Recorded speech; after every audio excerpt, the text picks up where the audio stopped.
Hello and welcome to World in 2 Minutes, brought to you by trtworld.com. Let's take a look at this hour's developing stories. Iranian President Hassan Rouhani is eager to strengthen its ties with Russia and cooperate on the nuclear front if current sanctions against Iran's program continue.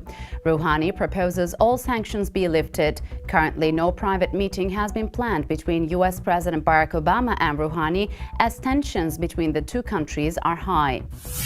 In Brazil's presidential election, incumbent Dilma Rousseff has gained a slight lead on her environmentalist opposition candidate, Marina Silva.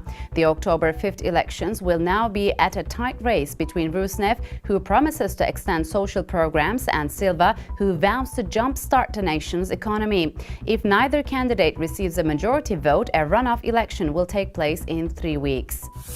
In Hong Kong, late Friday, 150 pro-democracy students were met with pepper spray when they forced their way into government headquarters. The protesters were demanding democratic elections in 2017. Chinese leaders had promised universal suffrage and public nominations for the region, but changed the ruling last month, deciding to pre-screen candidates in Beijing. Several protesters and police officers were also injured. U.S. and Arab forces bombed ISIS targets in Syria this week following several strikes on the group in Iraq this past August. Qatari Emir Sheikh Tamim bin Hamad Al Thani warns that as long as Syrian President Bashar Assad is in power, the U.S.-led fight against ISIS will not succeed. Tamim believes a 3-year-long Syrian civil war has created a breeding ground for al-Qaeda-type groups such as ISIS. And that's it for this hour's World in 2 Minutes. See you within 2 hours with more news. Goodbye.